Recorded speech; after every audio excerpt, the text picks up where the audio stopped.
a trabajar con un tema que, fíjense, el título es una pregunta. El título es una pregunta. ¿Qué haremos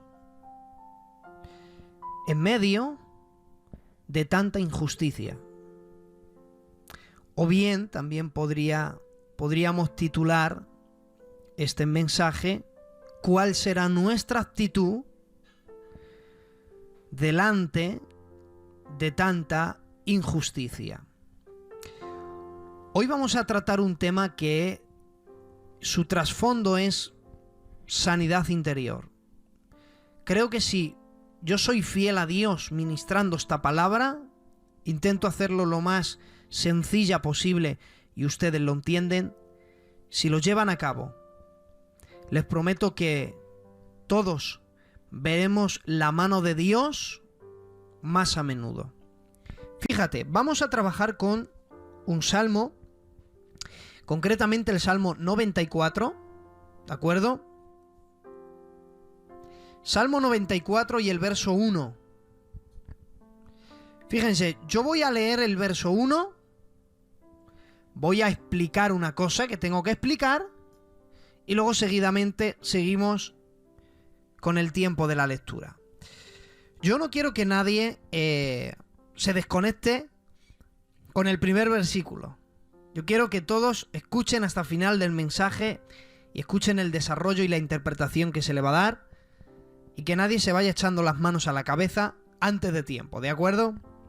Salmo capítulo 94, verso 1, quien quiera acompañarme en la escritura. Dice así.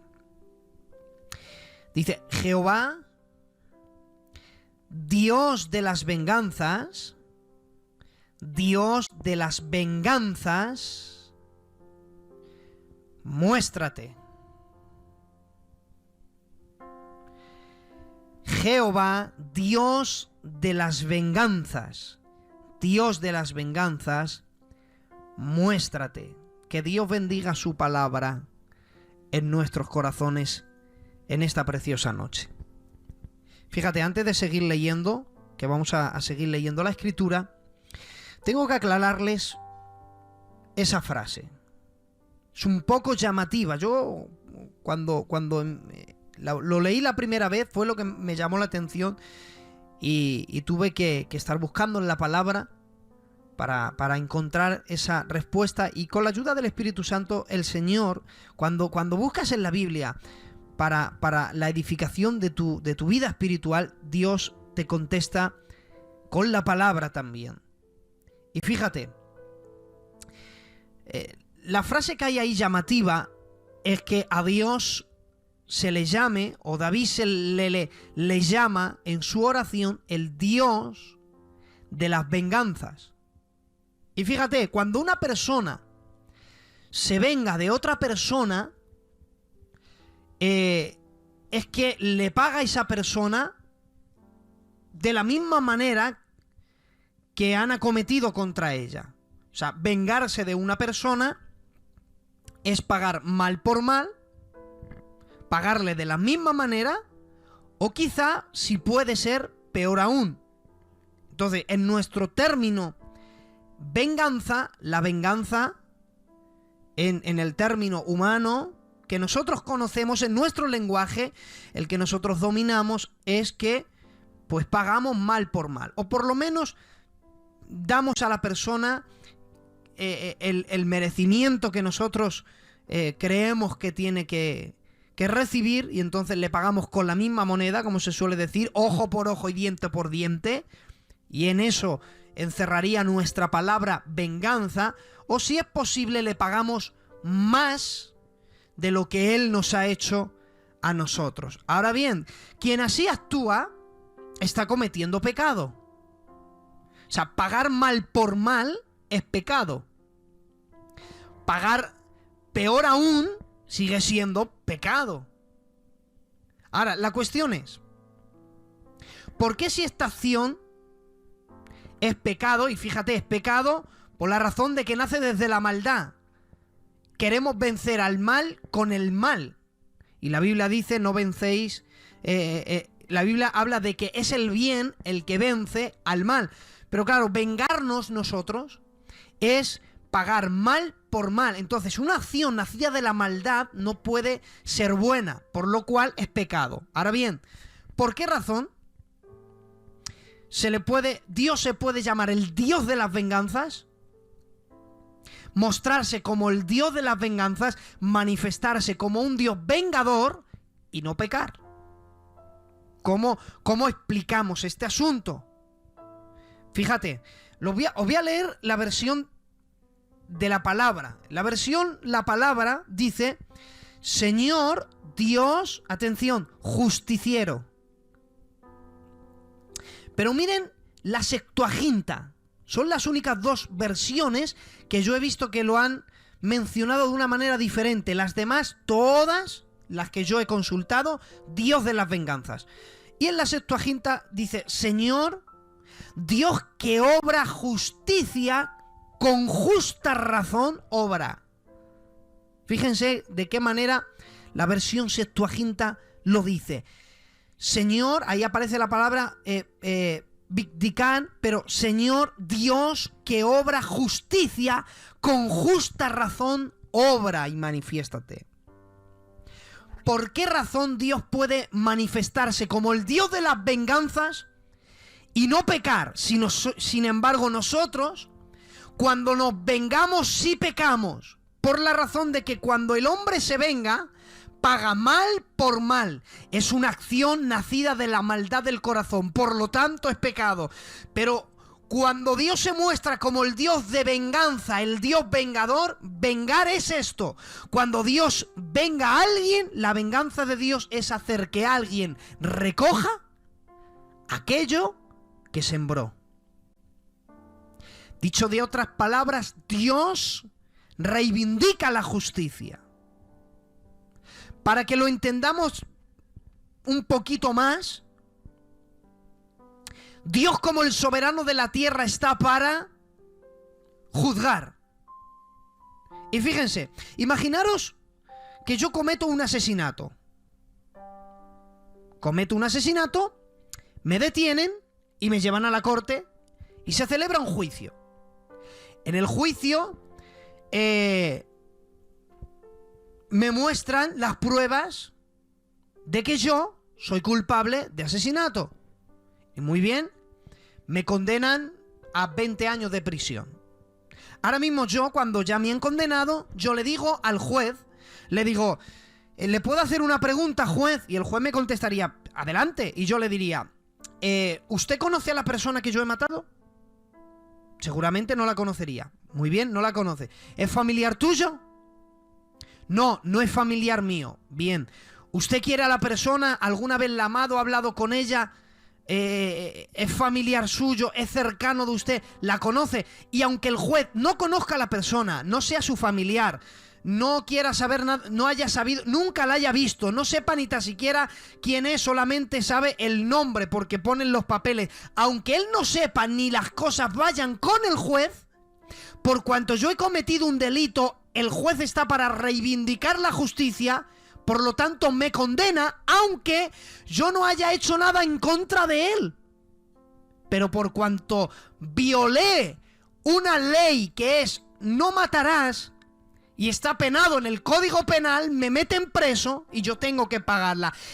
Yo no podría decir que el juez se está vengando de mí, porque el juez no me está pagando mal por mal, porque con él no va la cosa. Yo maté a otra persona que no tenía nada que ver con el juez. Pero ahí está el juez para hacer que las leyes se cumplan. Y aunque no vaya con él, por eso cuando el juez condena a una persona que es culpable y se declara culpable a un ladrón y se le mete preso, a un asesino y se le mete preso, y cuando el juez dicta sentencia, aunque no vaya con él la cosa, el juez no se está vengando. Está reivindicando la justicia. Ahora bien, fíjate, los jueces humanos reivindican la justicia sin saber nada. Imagínate el Dios de los cielos, soberano, que contempla toda la tierra, examina toda la tierra, sus ojos recorren toda la tierra y él ve hasta lo más profundo del pensamiento de los hombres. Y en Apocalipsis diría que sus ojos son como de llamas de fuego y sus pies como el bronce bruñido. Es decir, él todo lo examina con sus ojos y aquello que no es justo ante su presencia lo pisotea. Él es el juez soberano de la tierra. Ahora bien, la venganza de Dios, cuando Dios se venga, Dios va a hacer que alguien recoja lo que ha sembrado. En esa plataforma seguimos leyendo. Dice: Dios de las venganzas, muéstrate. Engrandécete, oh juez de la tierra. Da pago a los soberbios. ¿Hasta cuándo los impíos? ¿Hasta cuándo, oh Jehová, se gozarán los impíos? ¿Hasta cuándo pronunciarán y hablarán cosas duras? Se vanagloriarán todos los que hacen iniquidad. Fíjate, a tu pueblo afligen, o a tu pueblo quebrantan, y a tu heredad afligen. A la viuda y al extranjero matan, y a los huérfanos quitan la vida. Y dicen: no verá Jehová, ni entenderá el Dios de Jacob. Fíjate, aquí el salmista estaba viviendo una situación que lo que veía frente a sus ojos era una completa injusticia. Veía como los soberbios hablaban cosas. Veían como había gente que se vanagloriaban en sus iniquidades.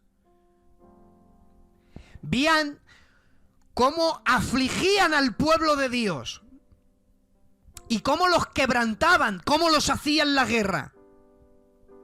Incluso a los más vulnerables, a los huérfanos, a las viudas y a los extranjeros golpeaban, maltrataban. Díganme si eso no es una situación de injusticia. Y para colmo, aquellos que obraban de esa manera, que eran los provocadores de toda esa injusticia, se vanagloriaban y decían: pero si Dios no nos ve.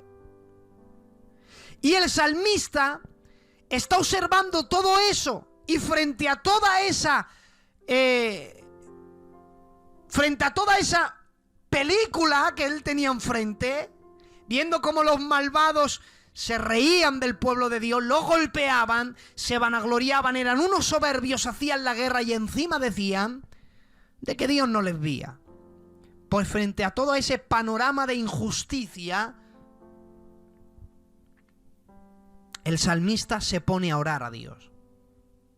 Ahora bien, al igual que el salmista estaba frente a un panorama de injusticia, quizás hay aquí hoy un pueblo que me está escuchando ahí al otro lado, que quizás se encuentra en la misma situación que el salmista. Quizás hoy sus ojos están contemplando injusticia y dice: ya no soporto ver tanta injusticia. Quizá injusticia consigo que se han levantado en su contra. Fíjate, quizás alguna persona está viendo tanta injusticia y esa injusticia le lleva a desear ver a Dios actuar. ¿Cuántas veces frente a nosotros vivimos una situación de injusticia y lo que queremos es ver a Dios actuar? ¿Cuántas veces no ha habido personas que hoy día viven dañadas porque están esperando ver a Dios actuar, pero por más que esperan no ven la mano de Dios? Y hoy día están enfadados con Dios. Y hay gente que está en enemistad con Dios porque ellos quisieron ver a Dios actuar, que sus ojos vieran cómo Dios hacía justa retribución, y al no ver ellos que Dios arregla la situación y arrasa con toda la injusticia, hoy viven en una situación alejana de Dios, gente enfadadas con Dios porque no han visto a Dios. Hay gente que desea ver a Dios actuar, hay gente que quizá está esperando ver a Dios actuar, pero la pregunta es, y aquí el centro del mensaje, ¿cuál será nuestra situación frente a un panorama de injusticias? ¿Podremos ver a Dios actuar? ¿Cuál tiene que ser nuestra actitud para que Dios actúe? Porque, oigan, cuando nosotros estamos viviendo una situación de injusticia, lo que deseamos es ver a Dios actuar, ¿verdad? Fíjate, ¿cuál será nuestra actitud para poder contemplar a Dios actuar? Dice el salmista, muéstrate. Dice una versión, manifiéstate. ¿Cuál tiene que ser nuestra actitud para ver cómo Dios se manifiesta como el Dios de las venganzas? Y por fin ver que Dios paga. ¿Cuál tiene que ser nuestra actitud? ¿Y cómo es eso cuando Dios se manifiesta? ¿Cómo es que Él se manifiesta? Fíjate, si al otro lado la respuesta es, Eugenio, yo me siento identificado con este mensaje. Yo estoy esperando ver la mano de Dios. Eugenio, yo de verdad que me siento identificado con este mensaje porque yo estoy esperando ver a Dios actuar. O quizá, Eugenio, me identifico con el mensaje porque hace tiempo que yo esperaba ver a Dios actuar y no veo la mano de Dios por ningún lado. No te desconectes. Quiero que termines de escuchar este mensaje porque Dios te va a hablar hoy. Punto número 1, ¿qué debemos hacer? ¿Cuál será nuestra actitud frente a un panorama de injusticia? Punto número 1, debes orar a Dios y no maldecir. Y ahora yo voy a explicar esto. Lo primero que nosotros tenemos que hacer frente a un panorama de injusticia es orar a Dios y no maldecir. Fíjense, en ocasiones nuestras oraciones al Señor frente a un panorama de injusticia son así, o parecidas. Señor, mira a esta persona o esta otra, mira al fulano, al mengano, Señor. Tú sabes que me está haciendo la guerra. Señor, que le suceda esto o lo otro. Señor, mira a fulano, mira a mengano. Señor, si aquello que él está intentando conseguir, ay Señor, si le salieran las cosas mal, Señor, yo vería ahí tu mano. Eso nosotros lo vemos como una oración, pero Dios lo ve como lo que es una realidad, una maldición. Porque ahí no estamos orando, estamos deseando mal hacia otro. Estamos echándole prácticamente una maldición frente a los ojos de Dios. Señor, que le suceda esto y lo otro. Señor, ¿has visto esto que está haciendo? Pues como me ha hecho mal, Señor, si le saliera a él mal las cosas, entonces yo vería que tú estás conmigo. Y eso no es orar, eso es maldecir. Pero a veces nuestras oraciones frente a un panorama de injusticia no son oraciones, son maldiciones. Y digo yo, frente a esa petición, ¿veremos a Dios actuar? Miren lo que dice Santiago, capítulo 4 y verso 3, dice, pedís y no recibís, porque pedís mal para gastar en vuestros deleites. Pero miren lo que dice la versión Pesita. Pesita significa simple. Mira lo que dice la versión Pesita. Dice, piden y no reciben porque piden mal para dar satisfacción a los deseos que no pueden controlar. A veces frente a nosotros tenemos un panorama de injusticia. Ahora vamos a poner en la escena de que alguien te está haciendo la guerra. O alguien se ha levantado en su contra, o le está criticando, o le está... Una persona. Y usted no ha hecho nada.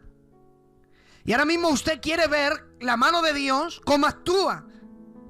Y que Dios actúa a su favor. Y se pone a orar y empieza a decir, Señor, mira...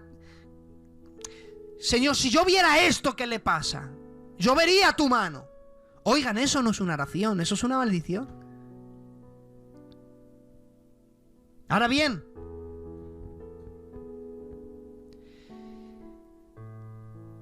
cuando veamos injusticia, lo primero que tenemos que hacer es orar a Dios, atención, y no decirle a Dios cómo Él tiene que hacer las cosas. Si pedimos en oración, Señor, quiero ver tu mano, quiero, oh Dios, que te muestres como el Dios de las venganzas. Número 1, ora a Dios. Número 2, no le digas a Dios cómo es que tiene que hacer las cosas. Menos aún no le digas cómo tiene que actuar contra otra persona. Porque escuchen, Dios nunca va a hacer sufrir a alguien para que otros se rían. ¿Me estás escuchando? Yo por eso quiero predicar hoy tranquilo. Dios nunca hará sufrir a alguien para el disfrute de otros. Ahora yo me pongo a orar y digo, Señor, mira a fulano que me está haciendo la guerra, que le suceda esto.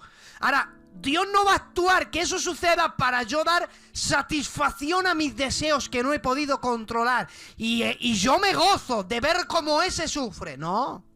Dios nunca va a pagar a nadie para que otro, después que Dios reivindica la justicia, otros disfruten. Dios no va a dañar a unos para que otros se rían. Dios no es así. Por lo tanto, número 1, nosotros debemos orar. Número 2 es dejarlo todo en las manos de Dios. Decir, Señor, mira mi caso, te lo pongo en tus manos, haz lo que tú veas, Señor. Fíjate, vamos a estar leyendo un pasaje que viene muy bien para todo este tema que estamos hablando, en el libro de Josué, en el capítulo 10, y el verso 6 en adelante. Yo voy a leerlo. Son las 11 menos cuarto, hay tiempo. Yo voy a leerlo, y luego lo voy a resumir. Dice, entonces los moradores de Gabaón enviaron a decir a Josué al campamento en Gilgad, no niegues ayuda a tus siervos, sube acá prontamente a nosotros para defendernos y ayudarnos, porque los reyes de los amorreos que habitan en las montañas se han unido contra nosotros. Y subió Josué de Gilgad, él y todo el pueblo de guerra con él, todos los hombres valientes. Y Jehová dijo a Josué, no tengas temor de ellos, porque yo los entrego en tu mano, ninguno de ellos prevalecerá en medio de ti. Josué vino a ellos de repente, habiendo subido toda la noche desde Gilgad. Y Jehová los llenó de consternación de delante de Israel, y los hirió con gran mortandad en Gabaón, y los siguió por el camino que sube de Bet-Orón, y los hirió hasta Zeca y Maceda. Y mientras iban huyendo de los israelitas a la bajada de Bet-Orón, Jehová arrojó piedras desde el cielo sobre ellos en Azeca, y murieron. Y fueron más los que murieron por las piedras del granizo que los hijos de Israel mataron a espada. Verso 12.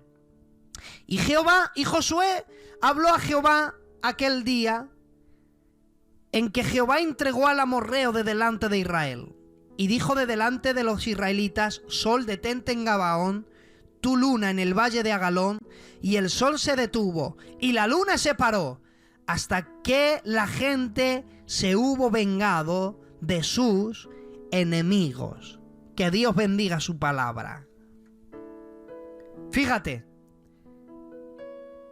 capítulo 10, verso 6 de Josué, este pasaje que hemos leído, 5 reyes amorreos que habitaban en las montañas, 5 reyes se unieron para hacer guerra a un solo rey. Entonces los moradores de Gabaón, al rey que gobernaba Gabaón, 5 reyes amorreos que vivían en las montañas, 5 se unieron para hacer la guerra a uno. Decidme si eso no es una injusticia. Eso es un abuso, a toda regla. 5 reyes contra un rey. 5 ejércitos contra un solo ejército. Eso es una injusticia. Eso es un abuso a toda regla. 5 contra 1 es un abuso. Ahora bien, delante de sí el rey de Gabaón tenía una injusticia, que 5 se habían unido para hacerle la guerra a él. ¿Qué es lo que hace este rey? Atención.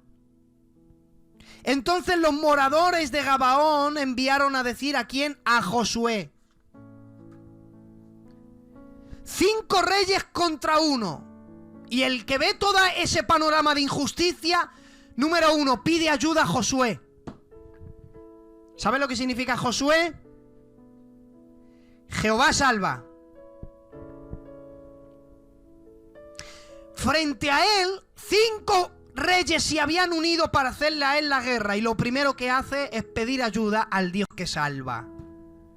Porque si delante de nosotros hay una injusticia, incluso que hay un grupo que se han unido para hacerte la guerra, lo primero que tienes que hacer es pedir ayuda al Dios que te salva. Porque cuando estés rodeado de injusticia, el único que puede salvarte es el Señor. Y fíjate, cuando nosotros tomamos la acción de lo primero que hacer es ponernos delante de Dios y decirle: Señor, aquí te dejo este caso en tus manos, haz con él lo que bien te pareciere. Fíjate, verso 9, Josué, ¿quién era Josué? Jehová salva. Josué vino a ellos, atención, de repente. Porque cuando nosotros estamos viviendo frente a un panorama de injusticia y pedimos a Dios que nos salve, Señor, sálvanos tú, haz como bien te pareciera, lo dejo en tus manos, no sabes lo rápido que el Señor va a contestarte. Y fíjate, habiendo subido toda la noche desde Gilgal. Esto es un milagro, hermanos. Esto yo lo considero como uno de los milagros que registra la Biblia. De Gilgal a Gabaón. ¿Sabes cuántos kilómetros hay? 32 kilómetros. ¿Sabes que Gilgal está abajo y Gabaón está arriba? Es decir, 32 kilómetros cuesta arriba. ¿Sabes cuánto tiempo duraron en recorrerlo Josué, su ejército y los hombres valientes? Una noche. Imaginaros en el frío desierto durante toda la noche corriendo 32 kilómetros sin parar a descansar, y en el amanecer llegan, han recorrido 32 kilómetros corriendo por el frío del desierto y nada más llegar empiezan a defender al rey que ha pedido ayuda. Porque cuando dejas todo en las manos de Dios, te aseguro que Dios vendrá con una rapidez que no esperas. Y cuando Dios espera, hará cosas tan milagrosas que tampoco esperabas. Cuando dejamos a Dios,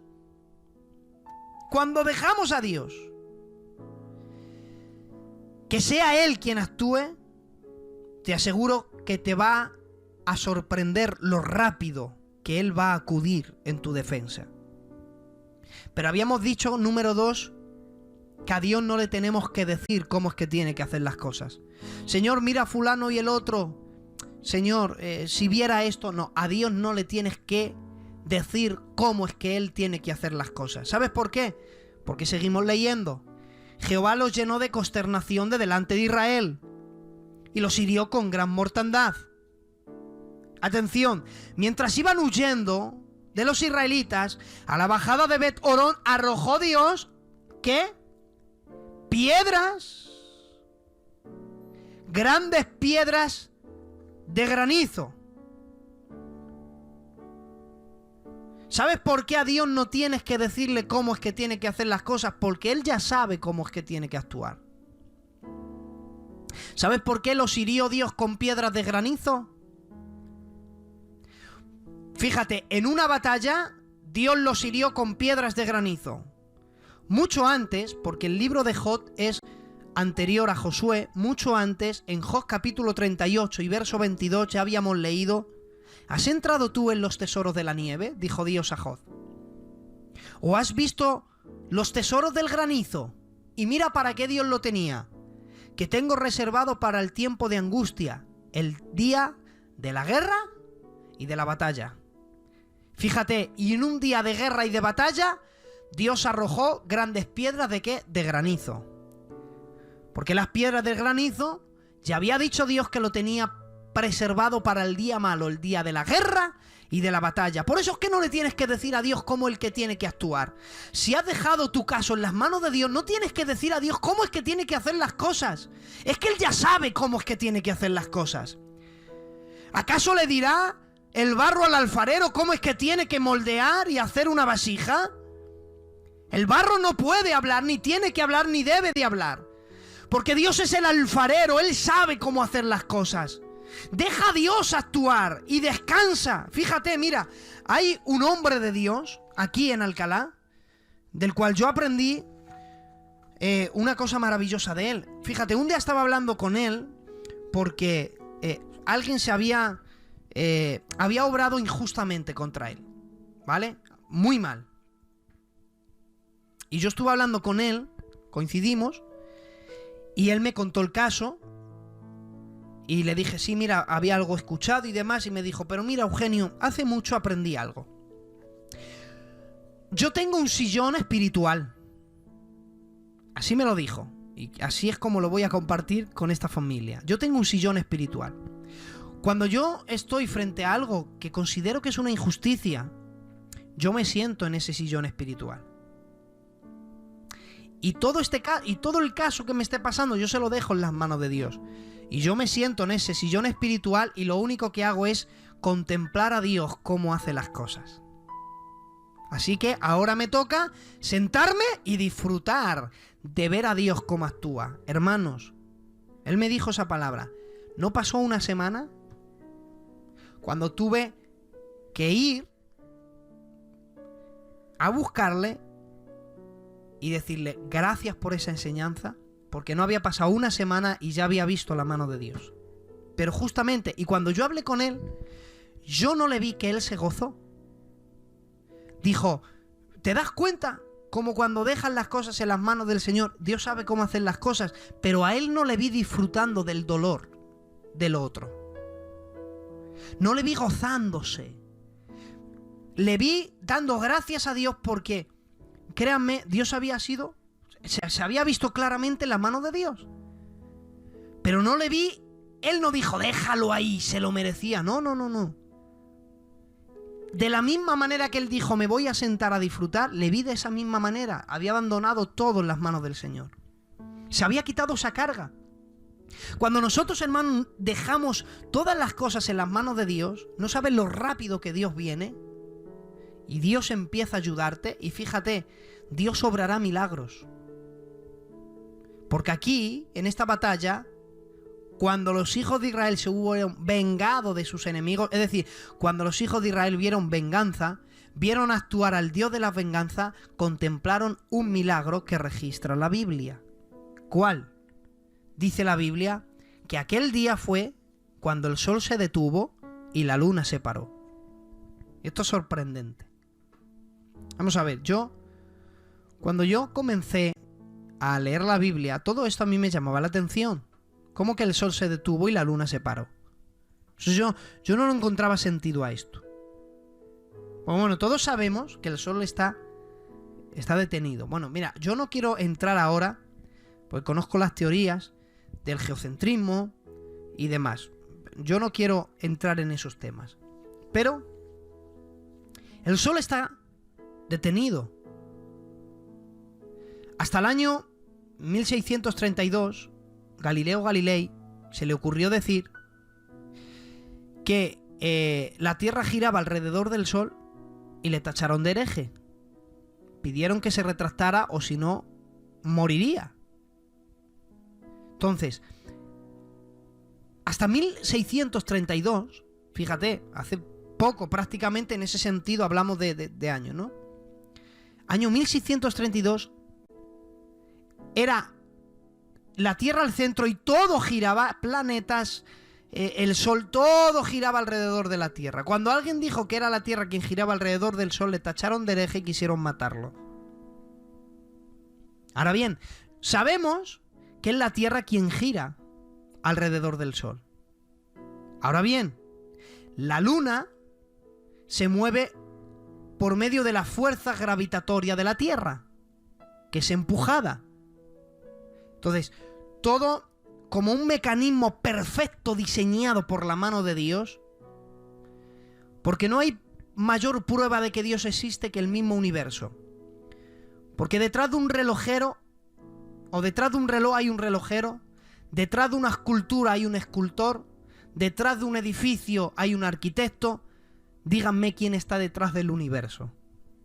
sino en la mano poderosa de un creador que ha diseñado todo y lo ha colocado en su sitio justo, perfecto, con las medidas correctas, con la distancia perfecta para que en este planeta haya vida.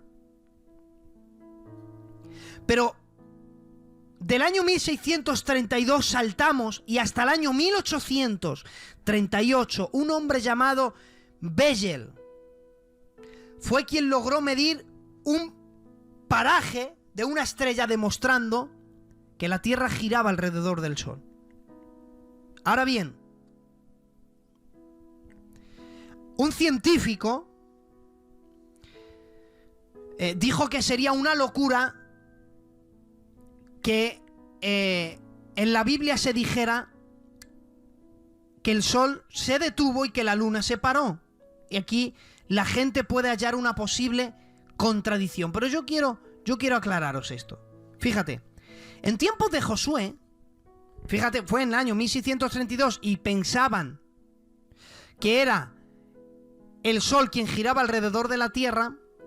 Imaginaros en tiempos de Josué. Josué, en su ignorancia, pensando que era la Tierra el centro del universo y que era el Sol el que se movía alrededor de la Tierra, entonces él dijo: Sol, detente en Gabaón. Ahora, la Biblia dice que se detuvo. Cuando dice que se detuvo, Josué vio que todo estaba detenido, y es cierto que se detuvo, pero escuchen, lo que se detuvo no fue el Sol, fue la Tierra.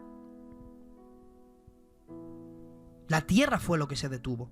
Y eso hizo ver en los ojos de Josué que fue el Sol el que se detuvo. Ahora, ¿por qué razón Dios detuvo todo y no le dijo a Josué: no, mira, Josué, no lo digas así, dilo al revés? ¿Por qué no lo dijo?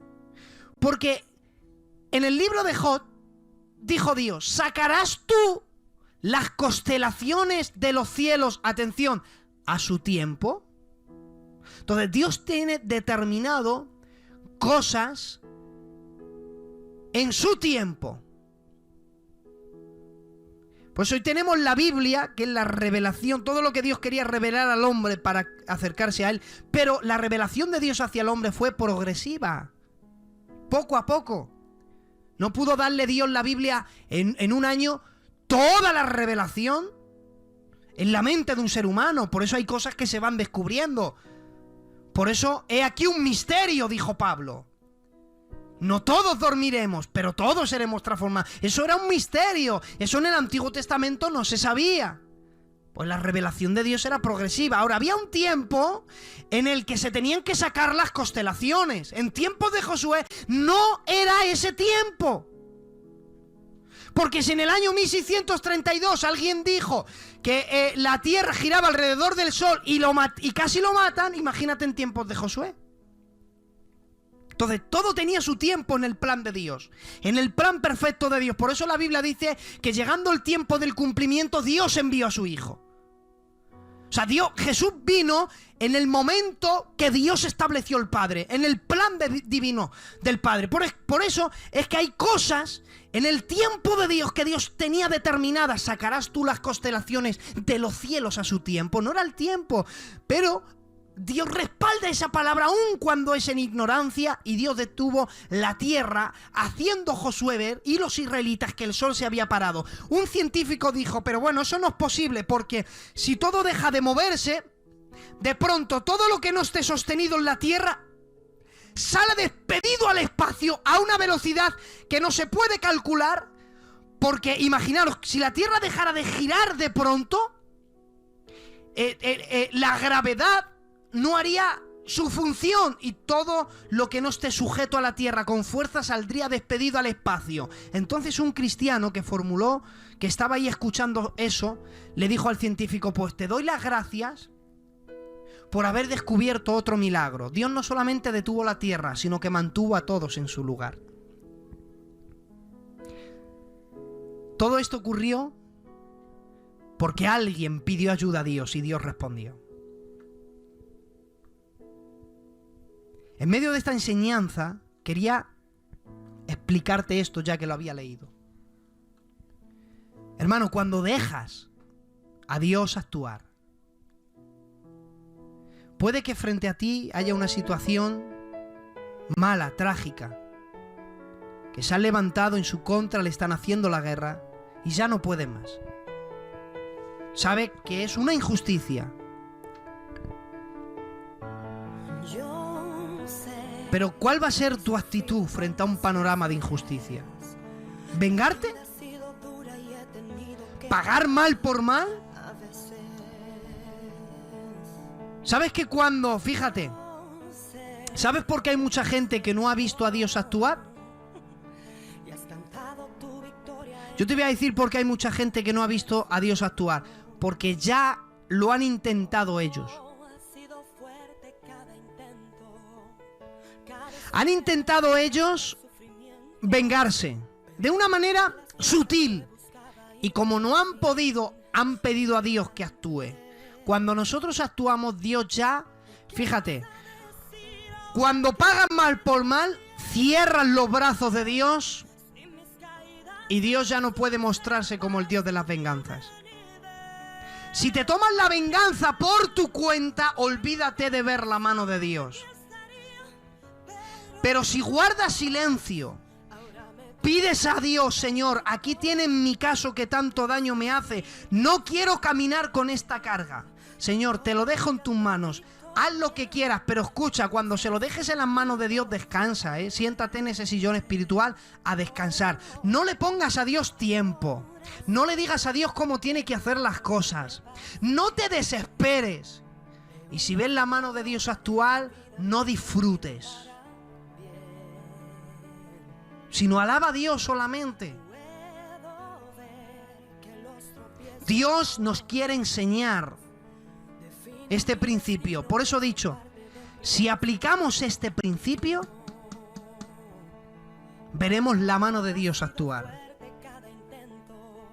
Veremos más la mano de Dios actuar porque, vuelvo a repetir, Dios no hará sufrir a nadie para alegrar a otros.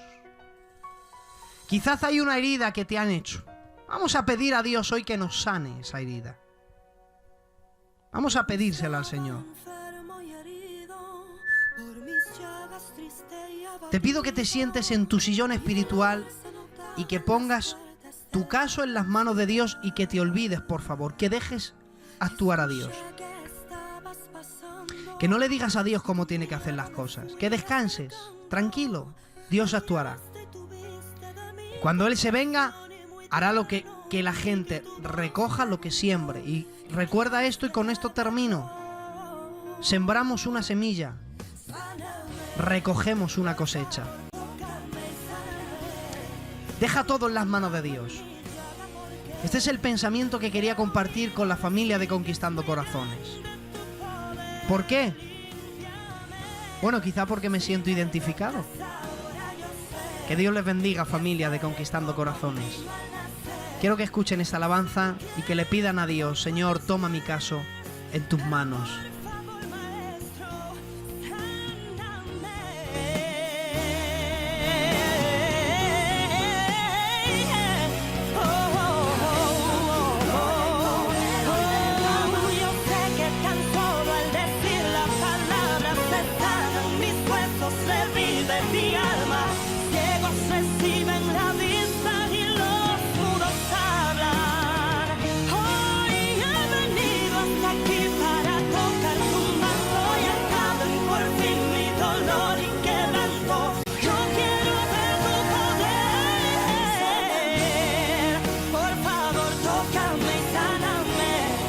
Con tu